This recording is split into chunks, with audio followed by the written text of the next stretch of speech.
Una buona giornata, ben trovati, eccoci in diretta con la nostra prima edizione in questo ultimo giorno di aprile, vigilia di un 1° maggio di proteste che vedrà tra l'altro il Veneto in primo piano. Ci sarà infatti la manifestazione nazionale di CGIL Cisle Uil proprio a Marghera, ma c'è anche tanta cronaca che vi dobbiamo raccontare oggi. E allora partiamo da una notizia che riguarda la Marca trevigiana e che sta naturalmente allarmando amici e familiari di questo ragazzo, perché a bordo delle imbarcazioni della flottiglia ci sono anche naturalmente dei giovani veneti. Questo è Luca Cuzzato, 24enne trevigiano, appartenente al centro sociale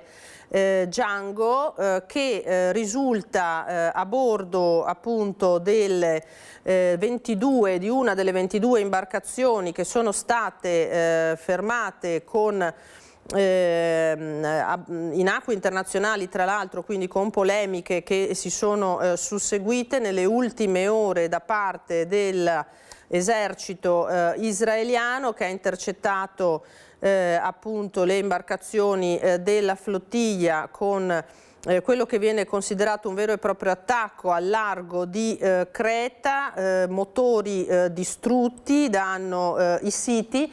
E tra poco sentiremo proprio quello che è stato l'ultimo, prego la regia tra l'altro di refreshare quel blocchetto che stiamo per dare, l'ultimo video che ha postato questo ragazzo trevigiano del centro sociale Django.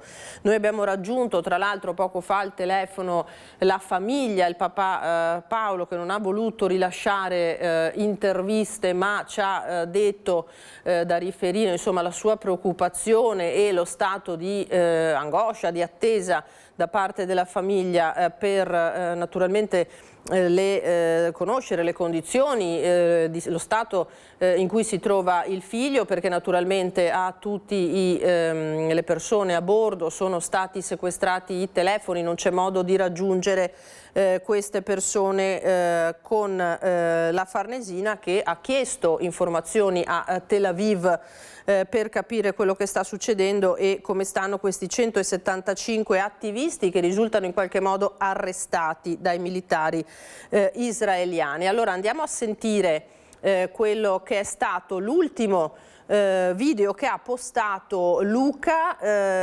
appunto prima che gli venissero poi, come agli altri, tolti tutti i mezzi per comunicare. Sentiamo. Ciao a tutti e a tutte, noi attualmente stiamo bene. Le ultime informazioni che ci sono arrivate è che le forze di occupazione italiane hanno intercettato 12 barche. Attualmente ci troviamo a 500.000 miglia dalla striscia di Gaza e questo attacco è gravissimo. E noi ci troviamo attualmente in acque internazionali e ci hanno tagliato i contatti con tutte le altre barche e il cielo è pieno di droni e vi faremo sapere per i prossimi aggiornamenti. Palestina libera.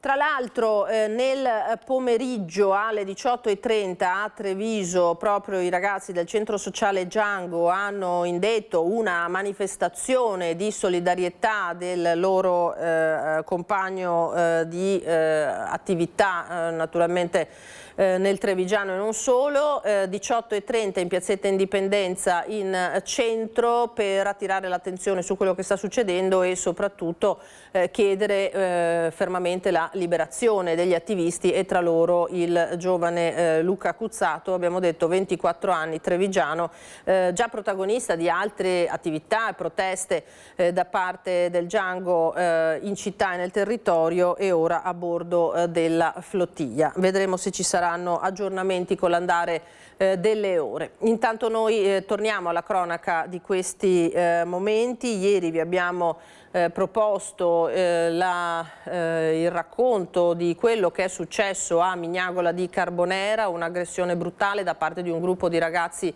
minorenni nei confronti del tabaccaio dell'edicola che si trova nel complesso del supermercato di Mignagola, Galletti.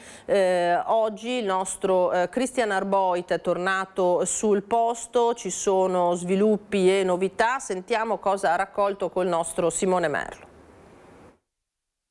Mignagola di Carbonera nella paura e nello sconcerto per quanto accaduto a Giovanni Galletti, titolare della tabaccheria del centro medico qui vicino. Siamo appunto nel cuore di Mignagola, una vicenda che lui stesso adesso ci racconta. Con Simone Merlo abbassiamo per un attimo la telecamera, Giovanni è ancora scosso inevitabilmente per quello che è successo. Ritorniamo alla giornata di martedì. Martedì cosa succede? Partiamo dalla mattina. Partiamo dalla mattina, appunto uno di questi ragazzi uscendo da una visita dalla medicina di gruppo devasta tutto quello che trova nella tromba delle scale della Salus, piante, vasi, quant'altro.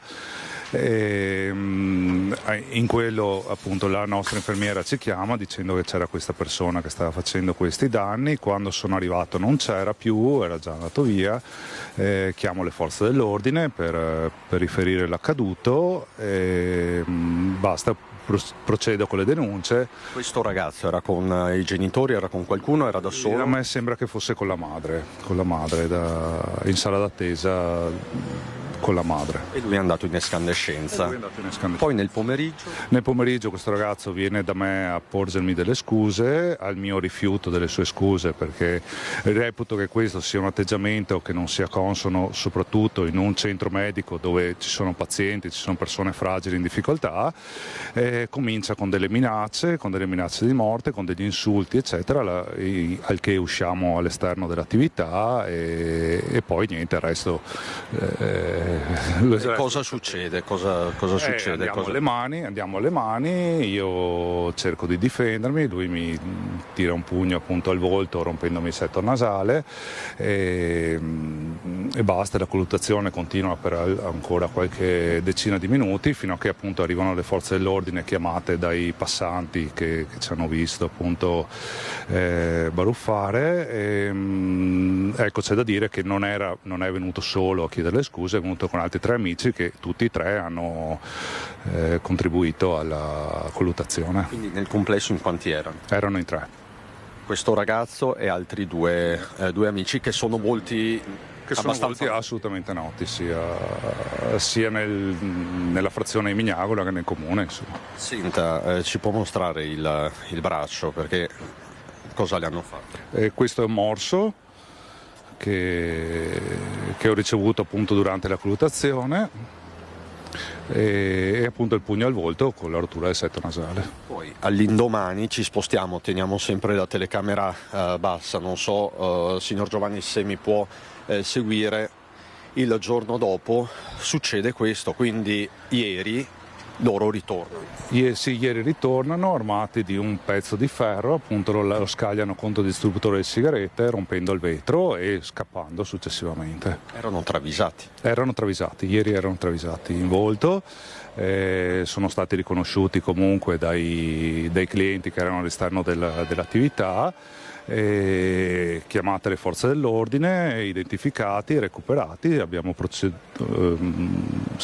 dopo siamo andati in caserma e abbiamo continuato con le denunce per tutto l'accaduto. Ci sono poi minacce di morte anche sui social? Ci sono minacce di morte anche sui social, questo è stato ovviamente tutto riferito alle forze dell'ordine, è stato inserito all'interno della denuncia. Io mi auspico che qualcuno a questo punto faccia qualcosa. Siete impauriti, c'è preoccupazione? Immagino. Seriamente preoccupati per noi, per le nostre famiglie, per i nostri collaboratori, per i pazienti del centro, per i clienti del supermercato, per la presenza di questi ragazzi. Insomma. Ecco, a portarle solidarietà c'è Andrea Zangrando che è assessore qui in comune a Carbonera, noi siamo in contatto anche con la sindaca Ortolan, tra l'altro c'è anche una petizione in ballo, il comune che posizione ha e le chiedo a Zangrando, davvero questi giovani sono così pericolosi? Allora, sicuramente portiamo la nostra solidarietà alla famiglia Galletti, l'abbiamo ripetuto anche ieri in questi giorni, portando la nostra presenza qui e nel centro Salus. Quello che ora dobbiamo fare e che già con determinati soggetti abbiamo fatto, coinvolti appunto in questi accadimenti di questi giorni, stiamo lavorando già con loro da più anni. C'è un percorso dietro per cui i ragazzi sono seguiti dagli assistenti sociali. Ci vuole grande collaborazione soprattutto da parte delle famiglie, per far sì che questi ragazzi accettino i percorsi che gli vengono segnalati, il supporto psicologico. Abbiamo incontrato appunto questa mattina il ragazzo che ha commesso la maggior parte dei danni, chiamiamoli così, del reo della situazione. Abbiamo parlato, ora chiaramente non voglio entrare negli aspetti più particolari, visto che ci sono le autorità preposte che stanno seguendo il caso. Di sicuro noi tutto quello che possiamo mettere in campo per far sì che la situazione migliori e che la situazione non solo di questo soggetto ma di un gruppo di ragazzi che ogni tanto commette queste azioni poco piacevoli debba terminare. Ecco. Senta, non entriamo nel merito, ma si è scusato? Il ragazzo si è scusato. I genitori?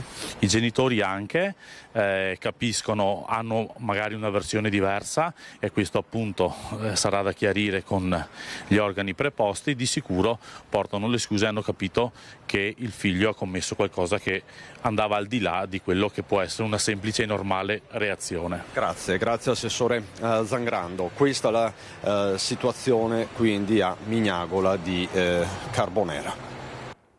Grazie a Cristian Arboit e a Simone Merlo, grazie naturalmente per queste testimonianze ai nostri ospiti. Allora continuiamo su questo filone perché ci spostiamo nel Vicentino. Ad Arzignano c'è stata una svolta nelle indagini sul grave ferimento del sedicenne dei giorni scorsi. I responsabili sono stati denunciati dai carabinieri.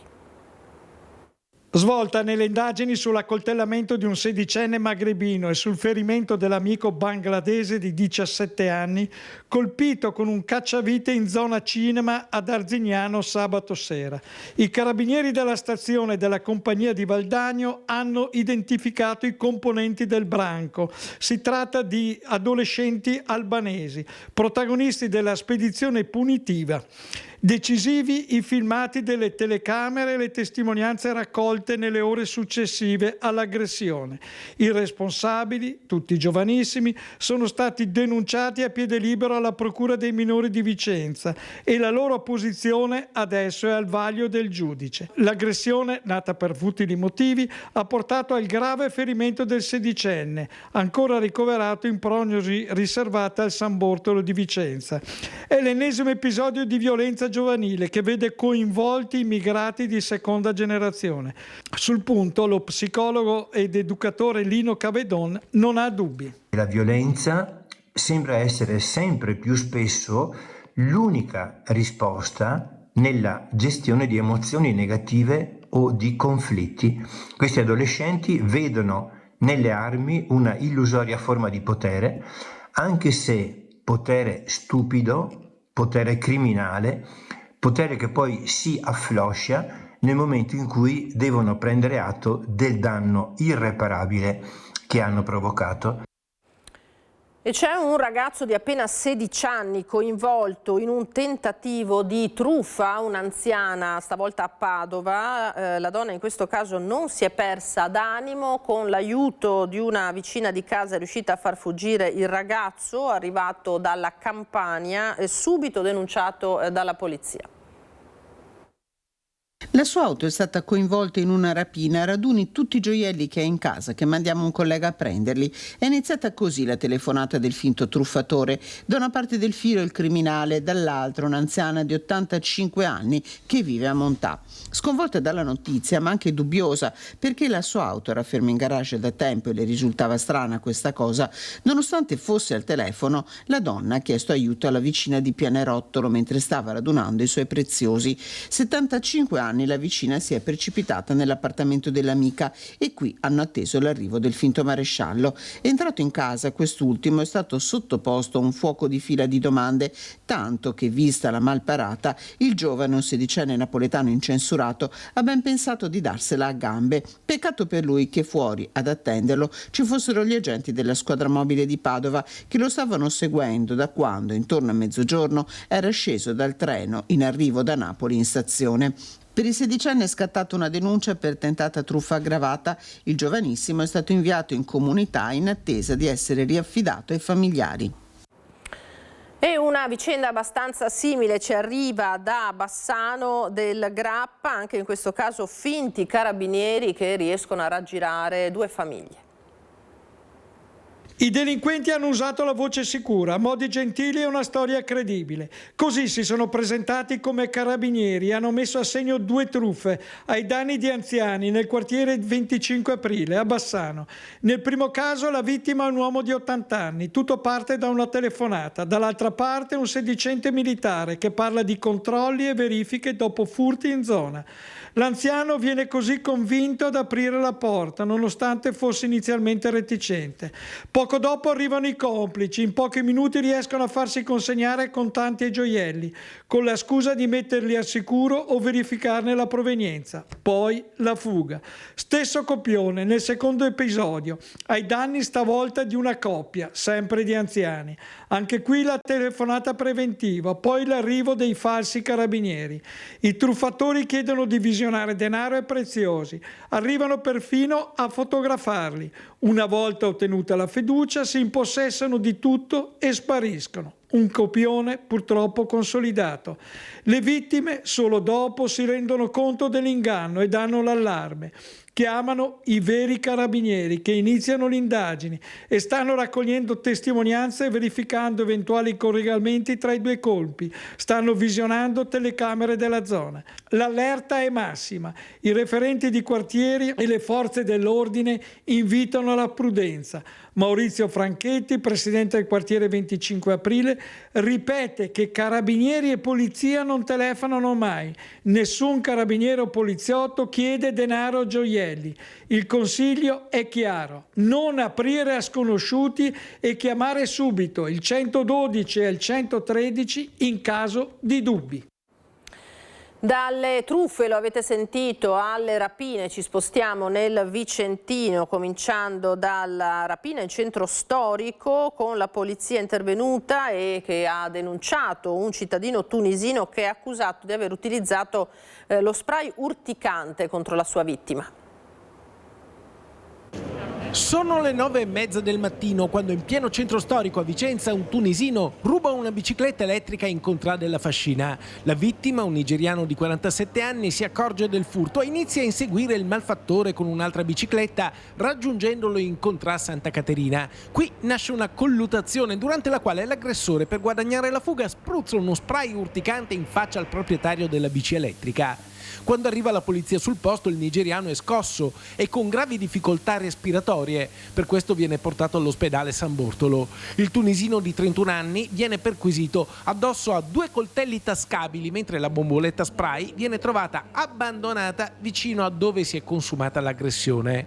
La polizia sequestra al tunisino un cellulare, 3 paia di occhiali da vista e sportivi, un tagliacapelli elettrico, una confezione di fanali, un braccialetto e 5 orecchini dorati, una collana di perle nere e un ginder con residui di polvere bianca. L'immigrato ha un comportamento aggressivo anche in questura, dove viene portato e dove emerge che ha diversi precedenti per reati contro la pubblica amministrazione e lo spaccio di droga.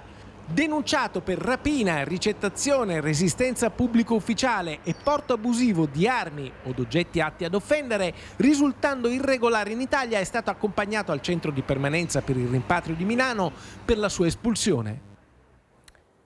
E sempre la polizia individua e indaga 2 uomini per una rapina aggravata commessa sempre nel Vicentino. Siamo a febbraio. A riconoscere i presunti aggressori a distanza di mese è stata la vittima in pieno centro. Sarebbe stata la stessa vittima di un'aggressione avvenuta a febbraio a riconoscere i suoi 2 presunti aggressori a distanza di mesi in Corso Palladio e ad attivare gli agenti della questura che sono riusciti ad intercettarli in piazza 20 settembre poco dopo grazie alla descrizione fornita. L'aggressione, secondo quanto dichiarato dalla vittima, cittadino pakistano che aveva denunciato l'accaduto a febbraio, sarebbe avvenuta in via 4 novembre. Secondo quanto dichiarato, l'uomo sarebbe stato colpito alla nuca mentre consumava un caffè. Caduto a terra, sarebbe poi stato aggredito da più persone con calci e pugni, riportando lesioni. Durante l'aggressione gli sarebbero stati sottratti 180 euro in contanti e danneggiato lo smartphone. In seguito agli accertamenti condotti dagli agenti in piazza 20 settembre, i 2 sospettati di nazionalità turca sono stati indagati in stato di libertà per i reati di rapina aggravata in concorso e danneggiamento. Per uno dei 2 è stata avviata una verifica della posizione sul territorio nazionale con un invito formale a presentarsi presso l'ufficio immigrazione per regolarizzare la propria situazione. Dell'operazione è stato informato il pubblico ministero di turno presso la Procura della Repubblica di Vicenza. Andiamo ai furti adesso, ci colleghiamo in diretta da Bidasio di Nervesa della Battaglia con il nostro Christian Arboit che si trova con Simone Merlo e con le vittime di quello che è stato un vero e proprio raid di furti. Christian, a te buongiorno. Esattamente, proprio così Lina, non un fatto isolato ma un fatto particolarmente grave e concitato. A raccontarcelo sono i fratelli Fiorotto, Stefano, Daniele e Marina, e il nostro racconto parte da qui. Daniele, parte da questo distributore del latte, siamo davanti alla vostra azienda agricola che qui tutti conoscono. Cos'è successo? Praticamente verso le 3 di mattina sono arrivati, hanno scassinato le 2 porte del distributore del latte, aprendo di fatto, manomettendo tutto il distributore, il frigo diciamo, e prelevando l'incasso della giornata che circa montava centinaio di euro, poco più, e dopodiché si sono accaniti contro l'impianto elettrico. Probabilmente volevano rimanere a lavorare diciamo al buio, e quindi hanno dissotterrato tutti quanti i cavi e hanno provato a staccare il faro, ma non ci sono riusciti, e dopodiché invece si sono diretti verso il negozio, il nostro spaccio che è dietro il distributore. Ecco, adesso Simone, Lina ti mostra i cavi dissotterrati. Probabilmente, Daniele, pensavano che fosse una telecamera. C'è anche questo sospetto. Sì, probabilmente pensavano che fosse un impianto di videosorveglianza, invece non è altro che un faro che illumina. Erano convinti probabilmente di lavorare in sicurezza per loro. Poi si sono spostati appunto verso il retro, verso la vostra azienda agricola. Lì c'è un negozio, lì c'è uno spaccio, e lì che cos'è successo? E vengo a lei, Marina. Verso le 3 lei ha sentito dei rumori. Sì, io ho sentito i cani abbaiare forte, sono uscita una prima volta per richiamarli, si erano anche accalmati apparentemente, e poi dopo un'altra decina di minuti sono uscita e baiavano ancora molto forte. Mi sono diretta verso il negozio e avevo un bastone in mano. Ho sentito lanciare dei sassi verso i cani sono indietreggiati, e là mi sono messa a urlare, a battere il bastone per terra, e ho visto delle figure scappare per la vigna, e dopo i cani li hanno rincorsi. Ecco, lei si è svegliata perché pensava che i cani abbaiassero a una volpe, a un gatto, sì. Quindi lei in quel momento è uscita per calmarli, sostanzialmente era tranquilla, serena. Proprio non avevo la più pallida idea che ci fosse qualcuno della casetta. Forse è stato meglio che non sia venuta qui, magari me li sarei trovati davanti la prima volta che sono uscita. 4 cani. Sì, 4 cani, e 2 poretti erano proprio arrabbiatissimi. Io spero che li abbiano presi per le caviglie almeno. Di questo non lo sappiamo, no. Però potrebbe essere che ci sia stato un incontro ravvicinato. Può darsi, perché li hanno rincorsi proprio di volata, veramente. Lei ha capito quanti erano questi ladri? No. Più di uno? Era più di uno sicuramente, però non posso dire con certezza. No, era buio, c'era la luce del faro, sì, che non sono riusciti a togliere la luce, però in mezzo alla vigna è buio, non ho visto quante persone scappavano. E Stefano, che cosa resta il giorno dopo? Resta, immagino, la solidarietà di tanti, perché qua tutti vi conoscono, ma resta anche la consapevolezza che si trattava di un raid, perché sono stati anche altrove. Sì, esatto, appunto ringrazio tutti quanti coloro che, clienti e amici che ci hanno scritto, ci hanno chiamato per solidarietà, appunto per sapere prima cosa se qualcuno si era fatto male. Eventualmente per fortuna non è successo niente, a parte appunto i danni più che altro recati alla casetta, e niente, tanta paura e niente. Poi appunto questa mattina infatti siamo venuti a sapere che erano intervenuti questi malviventi in altre attività in questa zona, ecco. In uno spaccio qua vicino hanno portato via delle giacche, pare. Sì, a quello che ho sentito sì, sembrerebbe delle giacche e un estintore. Quindi Daniele, è stato un raid e voi siete le vittime di questo raid.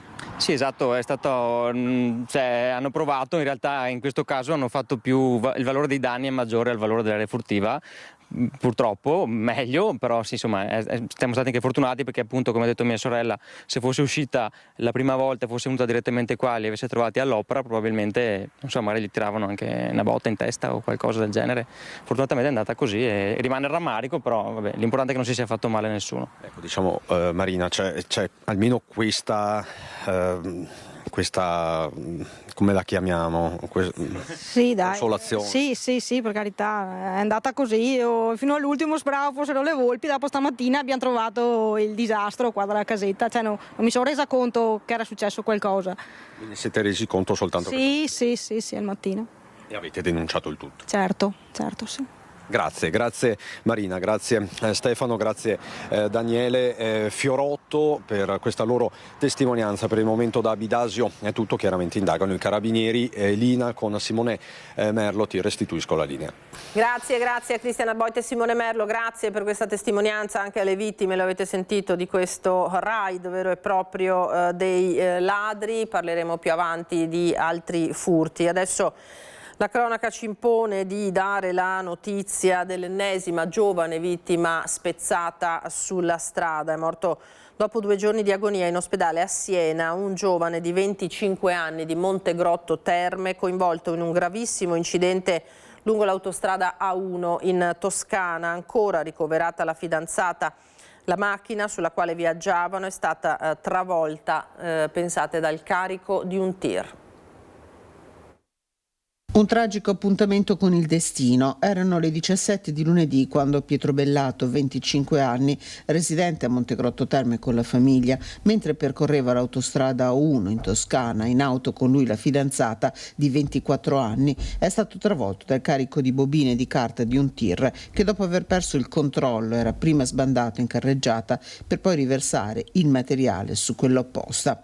L'incidente è avvenuto all'altezza di Sinalunga, tra le province di Arezzo e Siena. Il mezzo pesante viaggiava verso Roma e i 2 fidanzati verso Firenze. Subito si è capita la gravità delle ferite riportate dai 2, che, estratti dalle lamiere dai vigili del fuoco, sono stati portati in ospedale a Siena. Pietro Bellato con l'elisoccorso. Grave, ma non in pericolo di vita, la fidanzata. Per Pietro Bellato, dopo 2 giorni di lotta, non c'è stato nulla da fare. Il giovane si è spento nella notte, lasciando nel lutto la sua famiglia e l'intera comunità di Montegrotto.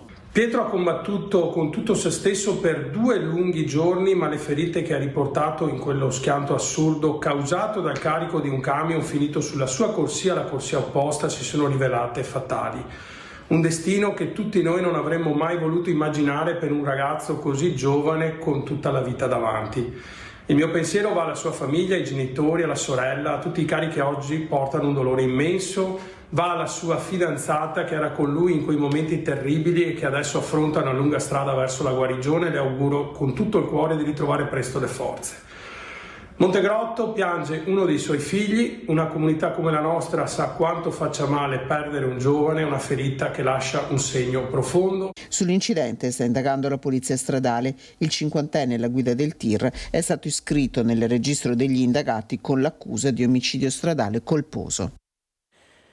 Tra l'altro si tratta della seconda giovane vittima in poche ore, perché è di ieri, vediamo l'home page del Gazzettino, il tragico incidente costato la vita a una ragazza di appena 18 anni, Rita Ugolini. Siamo in provincia di Rovigo, incidente a bordo della BMW sull'argine del Po, gravissima l'amica che era con lei, il sogno di diventare estetista, lo studio, il trasferimento. Allora nel servizio che ha realizzato la nostra redazione di Padova andiamo a sentire la cronaca di questo sinistro purtroppo mortale. Uno schianto mortale è costato la vita a una ragazza di soli 18 anni, quello avvenuto nel primo pomeriggio attorno alle 14:20 lungo la strada arginale del fiume Po a Canaro, in provincia di Rovigo.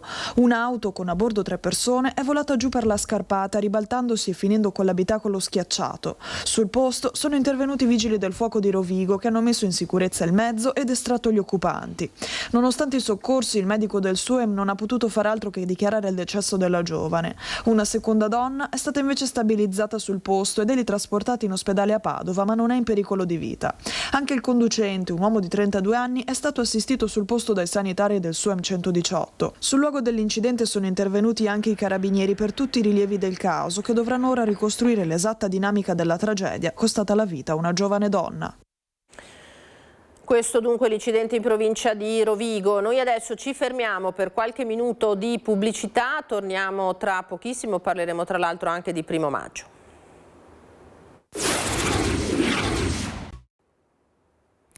Ritorniamo in diretta da studio, bentrovati, tanta cronaca, lo avete sentito in questa giornata. Parliamo di 1° maggio, è una vigilia di preoccupazione per i sindacati che scenderanno in piazza per il lavoro dignitoso, che sarà il filo rosso di questa manifestazione 2026, manifestazione nazionale che si svolgerà proprio in Veneto, a Marghera, e già oggi in arrivo in piazza Mercato delegati e delegate, lavoratori e lavoratrici provenienti da tutta Italia. Sono stati lì per noi Edi Caliman e i colleghi di Venezia. Vediamo. In piazza Mercato a Marghera, dove domani 1° maggio ci sarà la grande manifestazione nazionale proprio per la festa dei lavoratori, siamo in compagnia di Tiziana Basso, segretaria generale della CGIL del Veneto, e Giuliano Gargano, invece coordinatore della UIL di Venezia. Si stanno preparando tutti i palchi e le varie postazioni, in arrivo tanti delegati e delegate, la prima volta di Marghera come manifestazione nazionale per il 1° maggio, un significato simbolico, Tiziana? Sì, un significato essenziale per noi. Marghera è simbolo del lavoro, ma anche simbolo delle trasformazioni del lavoro, e la nostra manifestazione è proprio il titolo del lavoro dignitoso, quindi domani affronteremo proprio questo tema di come rimettere al centro della discussione politica e sociale il lavoro. Marghera davvero rappresenta un luogo iconico in questo senso. CGIL, CISL e UIL insieme per il lavoro dignitoso, questo è lo slogan che è stato scelto, come diceva Tiziano. È un tema importantissimo e la scelta di Marghera conferma. Marghera ha segnato la storia industriale di questo paese nel secolo scorso, ora è alle prese con una grande e profonda trasformazione. Dobbiamo capire quale sarà il futuro, ma c'è un futuro per il lavoro che, come dice lo slogan scelto per la manifestazione di domani, deve essere dignitoso, ben retribuito, poco precario. Questa è la lotta unitaria di tutti i sindacati, Tiziana? Sì, portiamo avanti dei temi fondamentali che sono quelli appunto delle retribuzioni, che devono essere dignitose e devono permettere alle famiglie di vivere dignitosamente, appunto, del lavoro sicuro, perché appunto anche nella nostra regione questo è un tema fortissimo. Purtroppo il numero degli infortuni mortali e gli infortuni gravi sono pesantissimi nella nostra regione, di un lavoro appunto che torni al centro della discussione, che veda essere riconosciuto da tutti il suo valore. Venezia si fa anche Marghera, in questo caso portavoce di quelle che sono anche le richieste dei lavoratori, quindi la sicurezza e un lavoro dignitoso anche a livello salariale. Ma certamente sono i temi che caratterizzano l'attività del sindacato in questo momento. Siamo alle prese con una discussione col governo proprio su questi temi. Non possiamo fermarci a renderci per esempio all'ineluttabilità degli infortuni sul lavoro. Noi abbiamo detto anche oggi rispetto a un incidente che c'è stato ieri che dobbiamo indignarci, non ci si può più arrendere al fatto fatto che gli infortuni, le morti siano una conseguenza della corsa al profitto e al guadagno. La sicurezza, la dignità devono essere al primo posto per tutti, non solo per i sindacati, anche per le aziende, per i lavoratori e per le istituzioni. Fanno gli auguri per il 1° maggio di solito, quindi cosa auguriamo? Auguriamo che il lavoro sia sempre più dignitoso, come dicevamo, ed è lo slogan di quest'anno. Dignità vuol dire rispetto dei contratti, rispetto delle persone, rispetto dei tempi, rispetto della retribuzione. Il mondo si sta trasformando, abbiamo il tema dell'intelligenza artificiale che è anche nel sottotitolo di domani, che non può diventare un pretesto per licenziare, deve essere qualcosa per accompagnare lo sviluppo. Grazie Giuliano. Tiziana, un augurio anche da parte tua per questo 1° maggio. Un augurio alle lavoratrici e ai lavoratori per un salario dignitoso, per una retribuzione giusta, perché il lavoro appunto sia sicuro. Auguriamo però anche a chi ha lavorato, quindi anche alle pensionati e ai pensionati, di avere anche loro dignità in questo percorso. Domani sentiremo le voci delle lavoratrici e dei lavoratori, ma anche dei pensionati, per portare al centro questa discussione. Quindi davvero un augurio di cuore perché nella vita il lavoro torni ad avere questa dignità e questa centralità. Così dunque da Marghera e da Piazza Mercato è tutto. Grazie ai colleghi di Venezia. E allora naturalmente sul lavoro e sull'economia pende come una spada di Damocle la guerra in corso nel Golfo Persico, guerra che si riflette anche su uno dei prodotti alimentari più amati di questa stagione, il gelato. Si rischiano rincari nelle materie prime e anche nelle vaschette che li contengono peraltro. Allora ci colleghiamo con Chiara Gaiani e Andrea Benetti che si trovano ad Albignasego con Daniele Dall'Antonia, presidente dei gelatieri di Confartigianato Veneto. Allora vediamo Chiara, cosa sta succedendo a questo comparto? Lina, buongiorno ai telespettatori di Antena 3, ringraziamo Daniele Dall'Antonia per essere con noi. Sì, anche questo comparto sta subendo rincari, ovviamente una serie di rincari che vi abbiamo raccontato in questi anni che sono partiti dal Covid. Quest'anno sembrava che la situazione finalmente si fosse stabilizzata, la guerra nel Golfo non ci voleva proprio. Si temono rincari dell'energia, ma si temono rincari anche delle materie prime e soprattutto questi già ci sono di fatto sul packaging, quindi le vaschette con cui portiamo a casa il gelato, anche la coppetta con cui prendiamo il gelato quando entriamo in posti bellissimi come questo. Esatto, è proprio questo. C'era stato primi sentori di normalizzazione quest'anno, dopo anni di continui aumenti del costo dell'energia elettrica, di tutte le materie prime, della frutta, del cioccolato, delle nocciole, del cacao. C'erano i primi segnali. Alcune aziende addirittura ci avevano dato comunicazioni di riduzione dei prezzi, ma con la crisi dell'Iran siamo tornati totalmente indietro, tanto che adesso si sta riportando un aumento soprattutto nel mondo del packaging, delle plastiche e tutto quello che è legato anche al trasporto su ruota.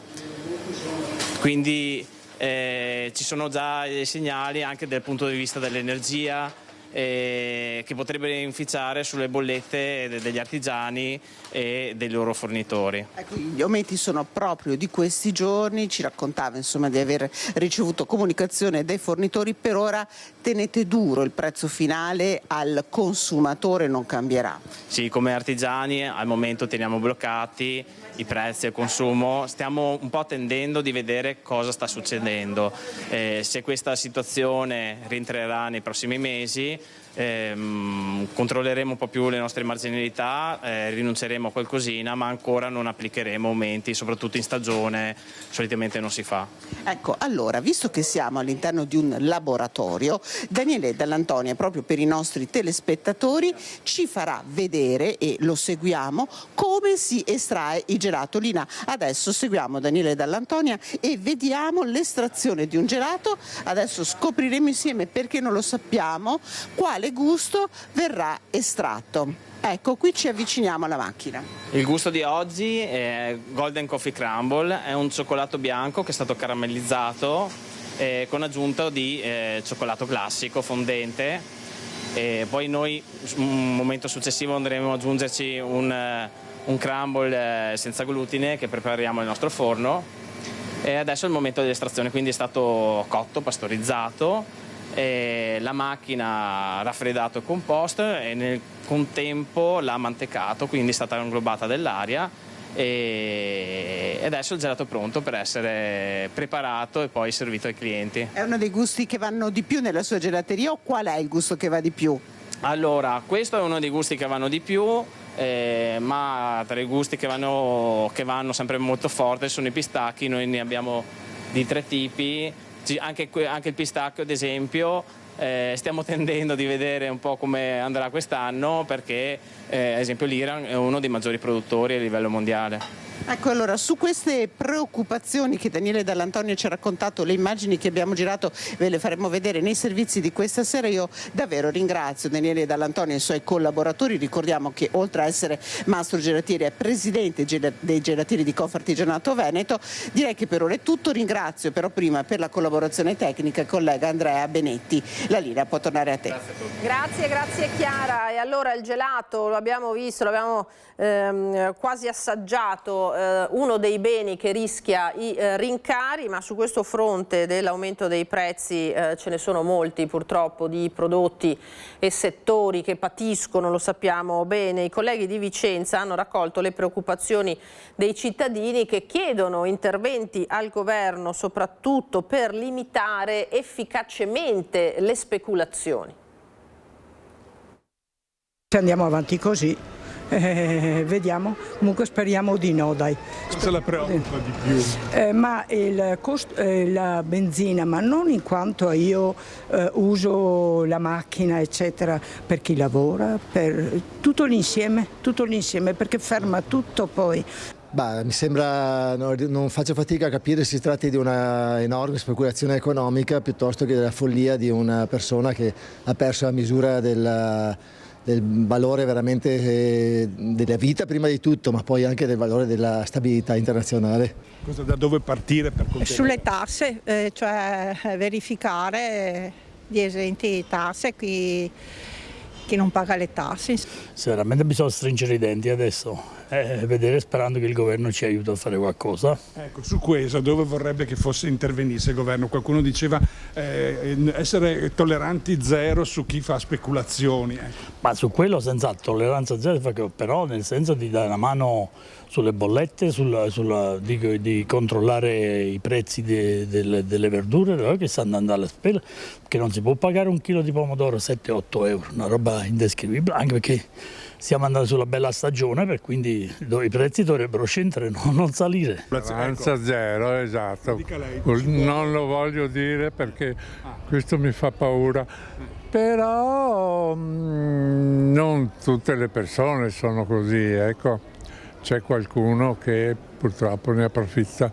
È un po' preoccupante un po' per tutti, soprattutto per il turismo e anche per le consegne delle materie prime e anche diciamo di quelli che devono consegnare tutti i prodotti anche per noi ristoratori, quello sì.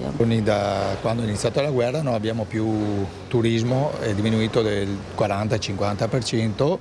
E soprattutto si nota anche nei consumi, la gente sta molto attenta, eventualmente prende solo un drink, è molto difficile, si respira un'aria molto difficile anche di poca tranquillità. E aria naturalmente che peserà anche su questo weekend, su questo ponte del 1° maggio. Allora, noi andiamo adesso in Riviera del Brenta per tutt'altra vicenda. Maestre che avrebbero falsificato i quaderni per far risultare un ragazzino con problematiche mai riscontrate prima e ottenere in questa maniera l'insegnante di sostegno. La pesante accusa arriva dalla famiglia di questo bambino di 8 anni. La nostra Ilaria Marchiori ha raggiunto telefonicamente il papà del ragazzino, che ha spiegato da dove è nata la loro denuncia. Noi il 15 gennaio abbiamo ricevuto una relazione da parte dell'insegnante di italiano e matematica dove ci in qualche modo dicevano che il nostro figlio aveva delle grosse problematiche, configurandole a delle sindromi molto importanti dove ci spiegavano che il bambino sbavava, non mangiava, non riusciva a parlare bene. A parlare è il papà di un bimbo di 8 anni che frequenta una scuola elementare in un comune della Riviera del Brenta, che quando ha ricevuto questa comunicazione dalle maestre è rimasto sconvolto. Il figlio dice non ha mai manifestato alcun problema. Ci è caduto il mondo addosso, mia moglie è andata in crisi, io non mostravo nulla, ma a volte anche, piangevo con me stesso perché vedevo comunque il bambino soffrire. A quel punto è iniziato il percorso tramite l'ULSS di competenza come previsto in questi casi. Sia con la psicologa che con la logopedista. E al primo appuntamento già la psicologa ci dice: guardate che vostro figlio, rispetto alla relazione che ci avete portato, noi non abbiamo riscontrato nulla, anzi non sappiamo neanche come lavorare, non abbiamo nulla su cui lavorare. Perché passiamo alla logopedista? Alla logopedista ci chiede: ragazzi, ci dovete portare anche i quaderni del bambino per fare una valutazione concreta. Una volta visionati i quaderni anche da parte del piccolo, però la scoperta è stata sconcertante. E abbiamo notato subito che qualcosa non quadrava. Infatti tra le nostre fotocopie che avevamo ai quaderni erano state fatte delle grosse modifiche, così da appurare la stessa valutazione fatta dalla scuola e far risonare che il bambino avesse delle grosse problematiche. E al primo appuntamento con la logopedista, ma voi esattamente, mi chiede, cosa ci fate qua? Perché guarda che mi dice: il quoziente intellettivo di vostro figlio è superiore anche alla media nazionale sotto alcuni aspetti. Quindi io non mi sento di farvi continuare questo percorso. Certificazione dell'ULSS alla mano dunque, il bambino non solo è stato giudicato positivamente, ma anche con un quoziente superiore. Questa non sarebbe la prima volta che succede, denuncia il papà che si è rivolto a un avvocato. Noi ci siamo rivolti ad un avvocato che ha preso in mano tutta questa situazione. E io volevo sottolineare che durante questo percorso io mi sono prodigato nel capire come mai fosse successo questo a noi, e durante questa mia indagine ho scoperto che molte famiglie anche precedenti all'anno scolastico di nostro figlio hanno avuto le stesse problematiche come la nostra, ma nessuno si è mai esposto come abbiamo fatto noi. E conclude: abbiamo una classe terza elementare che ha 9 bambini, perché tutti in questi 3 anni si sono ritirati dall'istituto scolastico e hanno proprio cambiato, quindi sono andati proprio via da questo plesso, perché hanno riscontrato delle problematiche evidenti. Questo è il caso sollevato da questa famiglia della Riviera del Brenta. Vedremo come proseguirà questo cammino intrapreso dai genitori del ragazzino. Noi voltiamo nuovamente pagina. Oggi a Treviso alle 10 in prefettura si è svolto il tavolo per affrontare il tema dell'accoglienza dei migranti che sono stati allontanati dai 2 parcheggi della Piani e dal Negro per poi manifestare, lo sapete bene, sotto i portici vicino al municipio, quindi in piazza San Vito. La nostra Mirella Tuzzato, l'associazione Veneti Schiacciati dalla Crisi, tramite dei benefattori ha trovato loro posto in albergo. La situazione poi naturalmente quel genere di circostanza si è conclusa. Adesso c'è una nuova benefattrice che si è fatta avanti per pagare ulteriori giorni in delle stanze con dei letti puliti e dei bagni per questi stranieri. Allora, il punto su questa situazione con il sindaco Mario Conte che non molla su questo tema e che da destra a sinistra ai nostri microfoni ne ha avute davvero per tutti.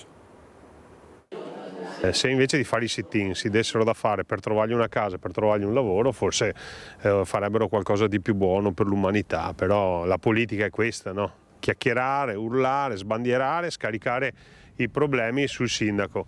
Non arretra di 1 millimetro Mario Conte nei giorni e nelle ore in cui il nodo migranti, dopo gli sgomberi e le proteste, continua a dividere la città. Domani c'è l'ennesimo vertice in prefettura proprio a conferma che c'è una parte istituzionale che sta lavorando seriamente sul tema dell'immigrazione e poi ci sarà qualcuno che continuerà a protestare sotto i portici. Ma per il comune il punto è anche un altro e pare sia di forma che di sostanza.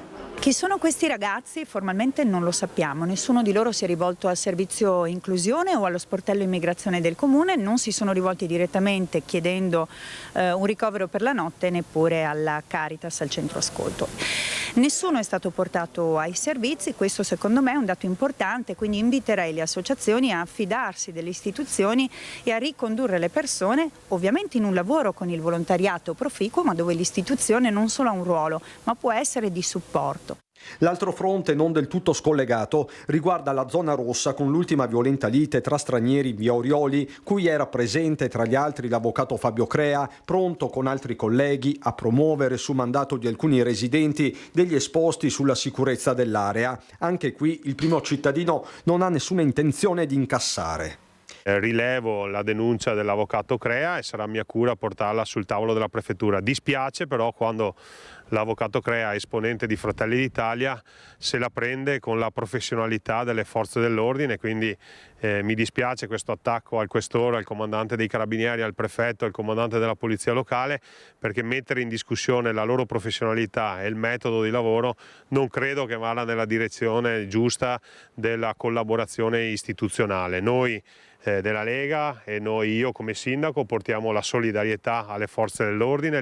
Il nodo è chiaramente politico e chiama in causa direttamente gli alleati e i loro rapporti interni. E approfitto di questa denuncia fatta dall'avvocato Crea per chiedere al ministro Nordio che ci siano delle norme più severe, che ci sia la certezza della pena, e approfitto di questa denuncia dell'avvocato Crea di Fratelli d'Italia per chiedere al governo un incremento delle forze dell'ordine nel nostro territorio. La violenta lite di lunedì pomeriggio in via Roma ha riacceso, lo avete sentito, il dibattito sulla zona rossa in città con il questore Alessandra Simone, che rassicura i residenti, controlli costanti e continui in tutta la città, ogni angolo, ci ha detto, è attenzionato. Il controllo in sinergia con tutte le altre forze dell'ordine è continuo, costante, e la nostra presenza sul territorio, ovviamente dislocata in vari punti, è sempre continua e con una massima attenzione a tutto quello che accade nelle varie zone del territorio, oltre che nella zona rossa. Il questore di Treviso rassicura i cittadini sull'efficacia della zona rossa e sulla sinergia tra forze dell'ordine sul fronte controlli, dopo quanto accaduto lunedì sera in via Roma e sulla lite tra due ragazzi stranieri nell'angolo con via Orioli, ripresa da alcuni residenti. Torna Alessandra Simone, che ribadisce il tempestivo intervento delle volanti secondo il protocollo previsto in questi casi, poi puntualizza. Si trattava di un alterco tra due persone, le altre persone che sono intervenute hanno tentato, riuscendoci, di dividerle, per cui non si è trattato di una rissa. Voglio tranquillizzare la cittadinanza. A detta dei residenti, le criticità di questo angolo di Treviso sarebbero concentrate proprio in via Orioli, 15 metri di strada che temono non essere sufficientemente attenzionati, ma a tranquillizzarli ancora una volta il questore, che evidenzia come i controlli interforze siano dislocati in ogni zona della città. Sono utili presidi mobili, e sono importanti i presidi mobili proprio perché ci permettono di monitorare meglio le persone e i malintenzionati che magari si spostano da una zona all'altra della città. E ai residenti che chiedono un'ulteriore intensificazione dei controlli, il questore ribadisce: i controlli nella zona rossa, come in tutte le zone della città di Treviso, sono attestati ai massimi livelli, non solo da parte della questura e della Polizia di Stato, ma anche da parte delle altre forze dell'ordine. Convivenza e integrazione fanno ampiamente discutere, lo sapete, anche a Venezia, dove è in corso una campagna elettorale che punta anche su questi temi, e poi c'è lo scontro politico vivace sul nuovo centro islamico, la moschea in costruzione, ed è scontro anche sui manifesti elettorali della Lega sui bus, proprio allo slogan No Moschea, rimossi da ACTV dopo l'esposto dell'Unione Comunità Islamiche d'Italia. Ritengo che sia un'azione forte, non ce l'aspettavamo perché riteniamo che siano nel rispetto di tutte le regole il no moschea è un no moschea principalmente per quanto riguarda il piano regolatore. Così Sergio Vallotto, segretario provinciale Lega Venezia, partito, costretto a rimuovere dai bus e CTV i manifesti per la campagna elettorale recanti la scritta no moschea, dopo l'esposto dell'Unione Comunità Islamiche d'Italia, ritenendo i messaggi religiosi incompatibili con le condizioni contrattuali. Convela, la società che gestisce il trasporto pubblico per il Comune di Venezia, che rimuoverà i 70 banner dei bus entro le prossime ore. Io non sono a conoscenza dell'esposto, ovvio che noi per Attrice dei Manifesti abbiamo un regolare contratto, sono stati valutati sia dal gestore che immagino anche da Vela, CTV o chi per esso, e quindi sono stati appisi perché nulla avevano di contro qualcuno o di razziale o di qualsiasi altra cosa, ma bensì un manifesto ben chiaro sulla nostra idea sulla moschea. Dal canto suo Vela, in un comunicato, fa sapere che dopo attente valutazioni effettuate sulla base dei riferimenti contrattuali vigenti, ne ha disposto la sospensione riscontrando la presenza di contenuti di natura religiosa non compatibili con le regole che disciplinano l'utilizzo degli spazi pubblicitari sui mezzi del trasporto pubblico locale. Al committente è stata contestualmente proposta la sostituzione del messaggio con un alternativo conforme, si legge nella nota, alle condizioni contrattuali in essere. Ma la Lega non ci sta. Ha affittato 2 vele che circoleranno ininterrottamente lungo tutte le vie cittadine con gli stessi manifesti rimossi dagli autobus e non esclude nel frattempo la possibilità di adire o meno per le vie legali. Per il momento non c'è nessuna intenzione di adire nessun tipo di via legale, accettiamo la decisione di Vela o del gestore e quindi vediamo nei prossimi giorni. Ospite della nostra trasmissione Ring, l'avvocato Maurizio Paniz difende il ministro Nordio dalle accuse che gli piovono in queste ore sul caso di Nicole Minetti e dice anche che l'Italia si sta muovendo molto bene sul caso Crans-Montana, evitando di pagare le fatture che la Svizzera ha chiesto ai genitori dei ragazzi curati nelle ore successive alla tragedia. Lei dice che è un po' una costruzione anche...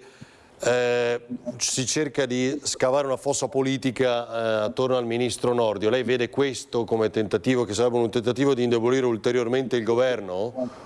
Ma mi pare che sia abbastanza chiaro che le forze politiche di opposizione stanno tentando di mettere in discussione il ruolo del ministro Nordio. Ma ripeto, il ruolo del ministro Nordio è marginale in una vicenda di questo genere, perché non è lui che fa l'istruttoria di fondo. L'avvocato Maurizio Paniz non lascia dubbi sul ruolo del ministro Nordio, attaccato in queste ore per il caso di Nicole Minetti. Non spettava a lui istituire un'istruttoria per verificare che le lettere inviate al Quirinale per chiedere la grazia fossero veritiere. Le dimissioni, quindi, che da più parti a sinistra si chiedono, sono fuori discussione. Non è che io devo difenderlo in modo particolare. Il ministro Nordio si difende da solo in una vicenda di questo genere dove la sua responsabilità è assolutamente molto marginale. Non è che può rispondere il ministro per le relazioni che sono state fatte da un'attività magistratuale come quella della dottoressa Nanni. Una difesa dell'Italia che l'avvocato estende anche al caso di Crans-Montana, una tragedia immane che oggi chiede un vergognoso prezzo in denaro a chi ha pagato con la vita umana. Chiarissimo quello che la Svizzera avrebbe dovuto fare, mentre, sottolinea l'avvocato, nessuno in Italia deve pagare. Diciamo subito che siccome si tratta di un evento straordinariamente eccezionale, avrebbe dovuto essere trattato in maniera straordinariamente eccezionale anche dal punto di vista giuridico, cioè avrebbe dovuto essere preso in mano dalla Confederazione Svizzera con un provvedimento ad hoc specifico che faceva carico alla Svizzera l'onere di tutto ciò che era conseguente a questa immane tragedia, salvo poi la Svizzera rivalersi sul responsabile o sui molti responsabili. Per cui ha fatto molto bene il governo italiano a muoversi attraverso il suo ambasciatore, a fare le dichiarazioni che hanno fatto fino a questo momento, a dire non ne parliamo neanche, noi non scendiamo sul vostro terreno perché noi siamo l'Italia e l'Italia è sempre stata all'avanguardia da questo punto di vista. Abbiamo dato delle prestazioni, benissimo, siamo onorati di averle date anche a cittadini svizzeri. La Svizzera prende esempio da noi e faccia la stessa cosa con riferimento alle cure e alle attività che ha prestato a favore di cittadini italiani. Da Vicenza i numeri sul gioco d'azzardo in Italia e nella provincia berica. Ce ne parla Luisa Bertini con Simone Squarcina. La preoccupazione a quanto pare sono i più giovani. Gioco d'azzardo e i dati relativi al 2025 contenuti nella prima relazione sul settore dei giochi pubblici, appunto del 2025, che parlano di un fenomeno in Italia che muove un volume complessivo che raggiunge circa 180 milioni di euro. A lanciare l'allarme sul vicentino, snocciolando i dati locali, è il consigliere Raffaele Colombara. Sentiamo insieme il prossimo servizio. Numeri che danno la dimensione del fenomeno del gioco d'azzardo in Italia nel 2025, pubblicati nella prima relazione sul settore dei giochi pubblici trasmessa alle Camere dal Ministero dell'Economia, per un volume complessivo che ha raggiunto circa 180 miliardi di euro. A lanciare l'allarme, snocciolando i dati locali, è il consigliere comunale Raffaele Colombara. Quello che riguarda Vicenza è significativo, abbiamo un volume di oltre 240 milioni di euro per una perdita di 40 milioni che vuol dire qualcosa come 110 mila euro al giorno. A preoccupare, spiega Colombara, è la crescita del gioco online tra i più giovani. Oggi abbiamo visto che il numero di giochi, di conti online che hanno i ragazzi in mano, i ragazzi tra i 18 e i 30 anni, sono in Italia più di 8 milioni. La ricarica media che si è stimata è di 39 euro al mese per ragazzo. Ma tra le criticità evidenziate, quella che lo Stato rischi di entrare in contraddizione tra tutela della salute e interesse fiscale. Noi sappiamo che gli enti locali, le regioni, i comuni sono sempre stati in prima linea per difendere il territorio da questa dipendenza, e invece oggi lo Stato sta tendendo a distribuire alle regioni, ai comuni i proventi del gioco d'azzardo. In questo modo capiamo benissimo come si sta sminuendo e anzi deprivando i comuni del loro ruolo importante. Dipendenza da gioco, dipendenza da stupefacenti, un nuovo cocktail di droghe sintetiche si sta facendo largo tra giovani, adulti, è il chemsex, facilita e disinibisce le prestazioni sessuali ma crea anche nuovi disagi sociali.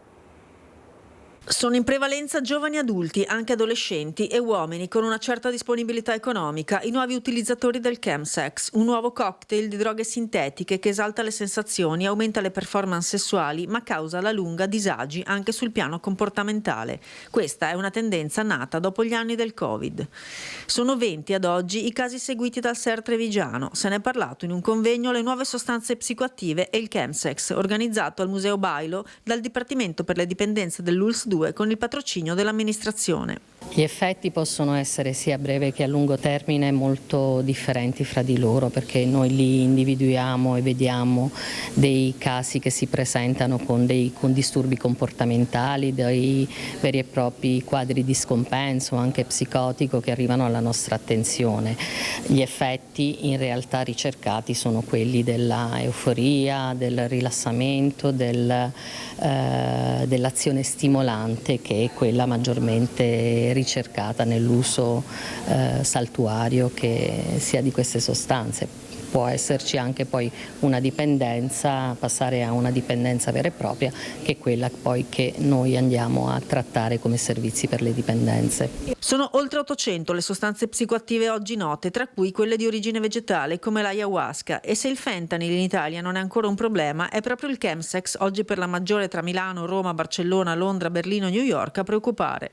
Sono già note storie di giovani professionisti volati oltreoceano per sballarsi con sesso e droga, non certo una novità questa del sex, drugs and rock and roll, ma questa modalità, nata principalmente nella comunità omosessuale per avere rapporti singoli o di gruppo, ora si sta allargando anche ad altre fasce della popolazione, con conseguenze devastanti che possono arrivare anche alle tendenze suicidarie. Nel chemsex riconosciamo dei fattori di rischio e delle problematiche, delle comorbidità importantissime che hanno un impatto su tanti aspetti della vita. Sono comorbidità di tipo infettivologico, quindi la prevalenza di malattie infettive e malattie sessualmente trasmissibili è molto alta, quindi dall'HIV, le epatiti, ma anche appunto malattie come la sifilide che sta tornando, la clamidia, la gonorrea.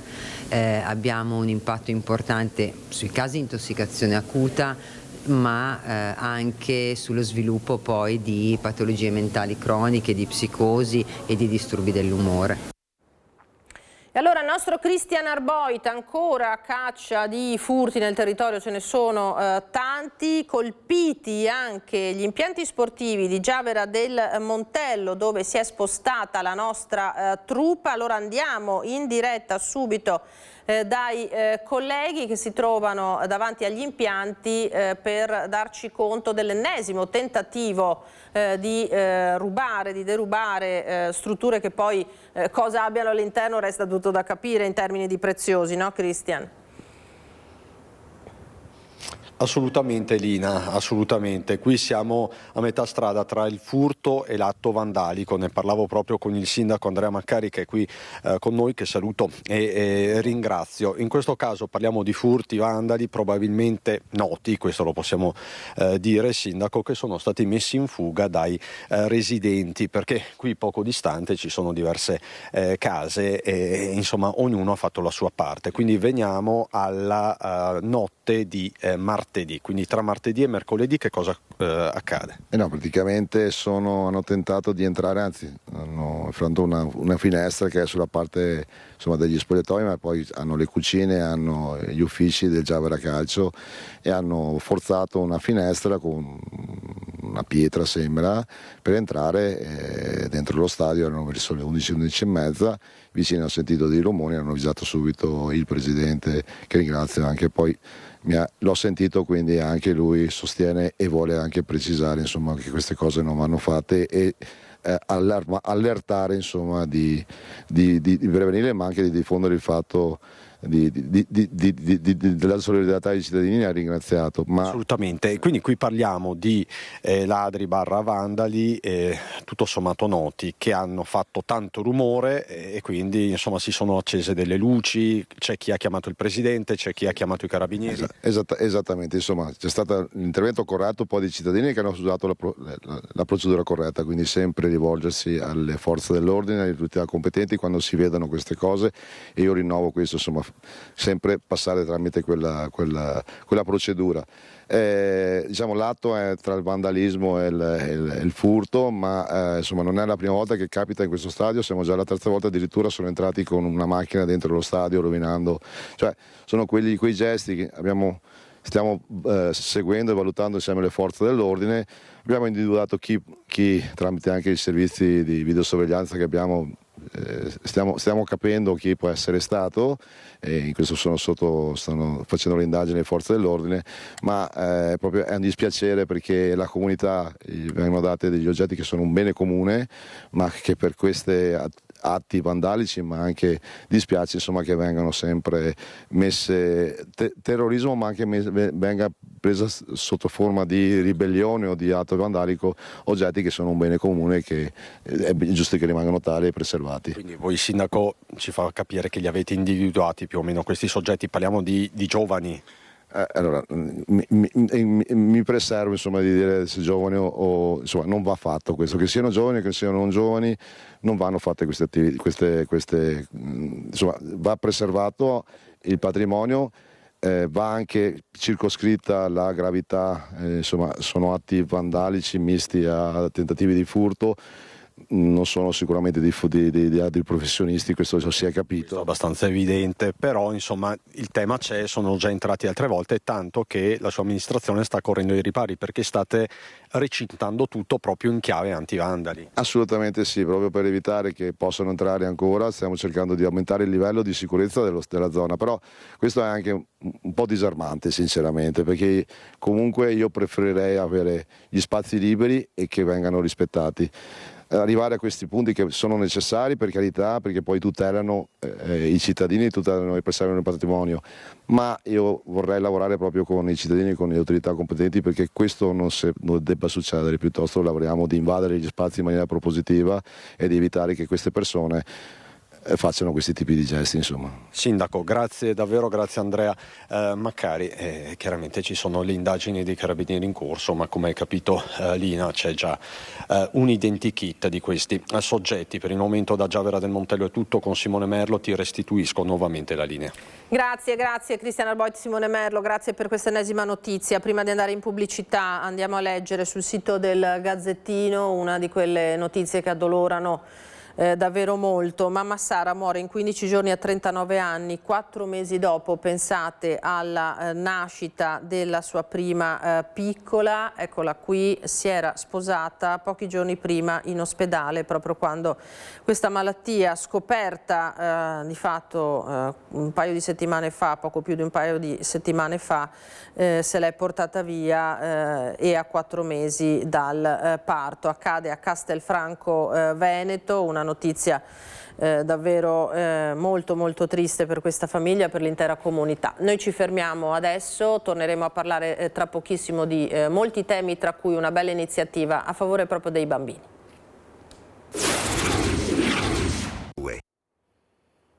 Di nuovo in diretta con la nostra prima edizione. Saluto e ringrazio il dottor Pier Giorgio Gamba, presidente dell'associazione Team for Children. Buongiorno e ben trovato, dottore. A lei. Buongiorno, grazie. Grazie per essere qui, perché approfittiamo di questo contenitore oggi per parlarvi di un'iniziativa molto importante di questa associazione, la cui storia ce la spiega direttamente il dottore in qualità di presidente, e non solo, perché poi lei ha anche un ruolo professionale importante. Dottore. Il mio ruolo professionale è finito un paio d'anni fa. Io ero professore ordinario della chirurgia pediatrica e direttore della chirurgia pediatrica di Padova, e poi quando sono andato in pensione 2 anni fa mi è stato offerto, diciamo così, l'occasione di continuare in qualche modo l'attività correlata alle mie attività dalla precedente presidente e fondatrice di Team for Children, la signora Chiara Girello, e quindi da 2 anni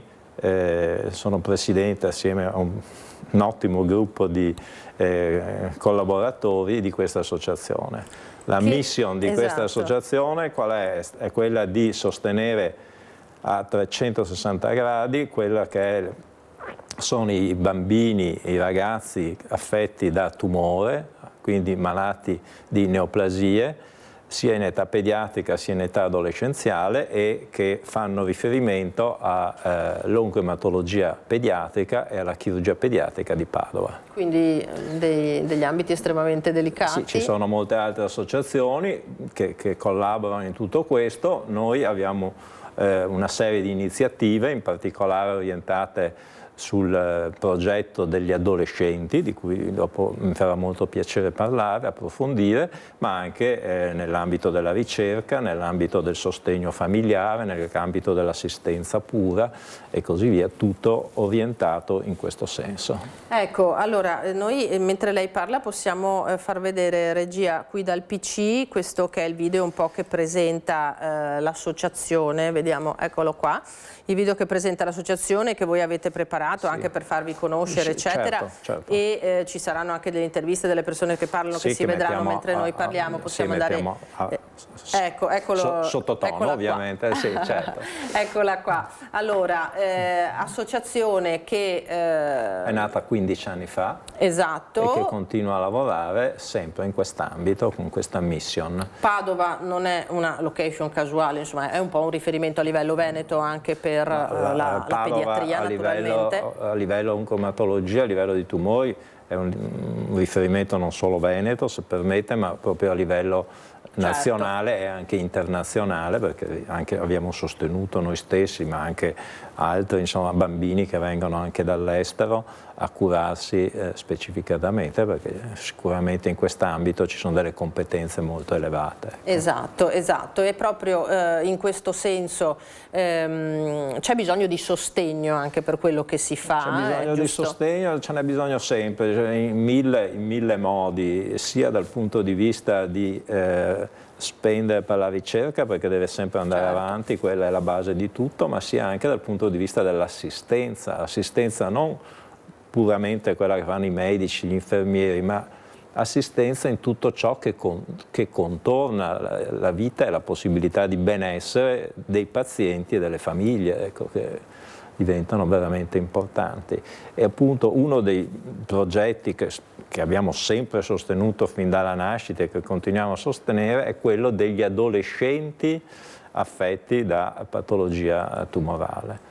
È un gruppo speciale formato da giovani, è stato pensato, ideato ancora dal professor Basso quando era stato direttore, poi adesso sostenuto dal professor Bisogno, ha uno psicologo e un educatore ad hoc che paghiamo noi ed è fondamentale per la vita di questi giovani adolescenti.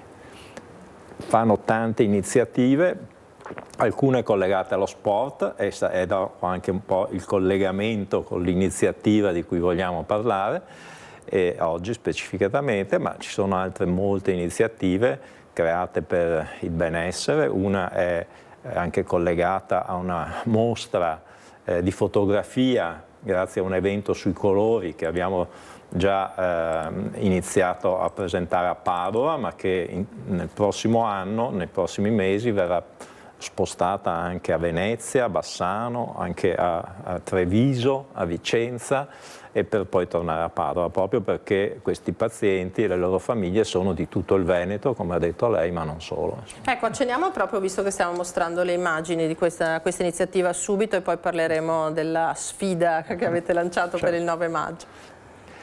Questa iniziativa è nata da un lavoro gratis, diciamo, di alcuni fotografi, perché poi ognuno mette in gioco le proprie competenze, che ci piace sempre ringraziare, in cui con il loro psicologo questi ragazzi hanno dedicato una giornata a giocare con il colore. Dico giocare nel senso che cercavano di mettere fuori tutte le loro problematiche utilizzando anche il colore, e poi da questo sono nate foto di gruppo, foto personali, in cui alla foto si associa anche il pensiero di ogni ragazzo su come si esprime, su cosa ha voluto dire per lui tutto questo, e quindi abbiamo pensato che andasse valorizzato al massimo questo evento che avevano fatto. Insomma. Ecco, allora li vediamo qui alle prese con colore e pennelli. No, sì, li vediamo alle prese con colori e pennelli,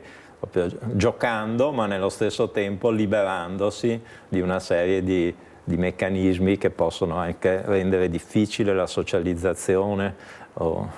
E mostra diceva che tocca più la mostra l'abbiamo province. Appunto aperta e chiusa a Padova ormai 15 giorni fa, è stata l'inaugurazione a Palazzo Moroni, ma adesso prima dell'estate andremo a Venezia e poi a Bassano, mentre in autunno arriveremo a Vicenza e nel prossimo anno a Treviso. Siamo già in accordo per il Palazzo dei 300 e poi la chiuderemo di nuovo al Caffè Pedrocchi a fine primavera dell'anno prossimo. Questo perché appunto molte famiglie vengono dal Veneto, ci faceva piacere che anche nel loro territorio questi ragazzi potessero sentirsi valorizzati proprio nelle zone da cui provengono. Ecco. Veramente delle belle immagini e vediamo insomma com'è finita. Bisogna anche leggere i pensieri poi, insomma, una po' alla volta. Ecco.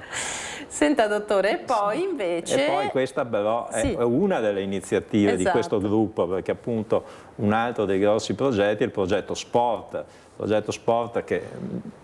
in cui molti centri italiani ormai che hanno questo gruppi di ragazzi si trovano È iniziato con un campus di calcio a Milano come primo incontro, ma adesso c'è anche il basket a Trento, il beach volley in Emilia-Romagna e altre, in cui questi gruppi di ragazzi, sia ancora in cura e sia guariti, si affrontano in una competizione ovviamente molto amichevoli, ma molto utili anche lì per la socializzazione, per il sentirsi vivi, per il sentirsi normali in qualche modo, e questo è veramente fondamentale. Sì. E invece allora vediamo la locandina dell'iniziativa del 9 maggio, cosa farete? Sembra una cosa un po' faticosa vederla così, ci spieghi? Noi non facciamo niente, però noi ci piace sostenere perché abbiamo degli amici fantastici sportivi, essenzialmente che nascono nella zona di Verona ma anche di Vicenza, che da alcuni anni fanno delle iniziative sportive. Loro sono appassionati di sport, appassionati di ciclismo, nel senso buono della cosa, per cui gli piace mettersi a confronto loro stessi, fare delle imprese, e hanno lanciato ormai da diversi anni una iniziativa che si chiama Rider Run, in cui corrono per 1000 chilometri a seguire, scambiandosi in 2 giorni.